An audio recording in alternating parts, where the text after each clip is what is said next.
Noted and entered into the record, Senator Judge Marcos. You may proceed, ma'am. Yes, maraming salamat sa ating presiding officer. Sang-ayon po ako sa motion ni na Senator Judge De La Rosa at Senator Judge Cayetano. Basta't maliwanag na ititigil ang proseso hanggat di natutupad ang dalawang kondisyon na sinaad ng ating amendment. Ang sabi, accountability? Accountability ba talaga? May dalawang SKL ako dyan. Una, SKL, share ko lang.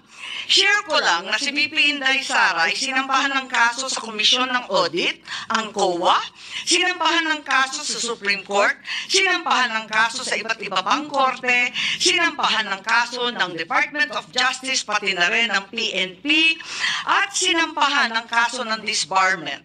At kanina lamang, may panibagong isasampang 612 million na namang confidential fund ng OVP at ng Department of Education.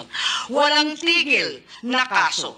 Kung accountability ang tunay na gusto ng mga birit ng birit, bakit hindi pag-usayan ang mga kaso para panagutin si VP Inday sa mga yan?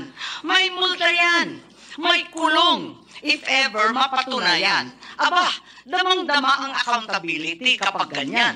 Itong impeachment na inipit, inupuan, nilimliman, minadali, ibinalibag sa Senado sa dulo ng sesyon.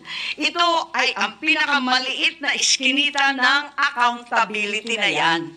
Itong ipinipilit na impeachment, aminin man nila o hindi, ay para lamang manira ng imahe ng isang publiko at walang uuwian, kundi pag-disqualify kay VP Inday Sara para sa eleksyon ng 2028. Yun lamang ito. Pinahihirapan pa natin ang ating mga sarili. Alam naman nating lahat, tayo at ang sambayanan. Hindi accountability ito. Tungkol ito sa pagpigil kay VP Inday Sara para sa 2028. Huwag na tayo mag-production number. Yan ang gustong puntiryahin. Kaya ang pangalawa kong SKL, ikalawa SKL, saan ka lulugar?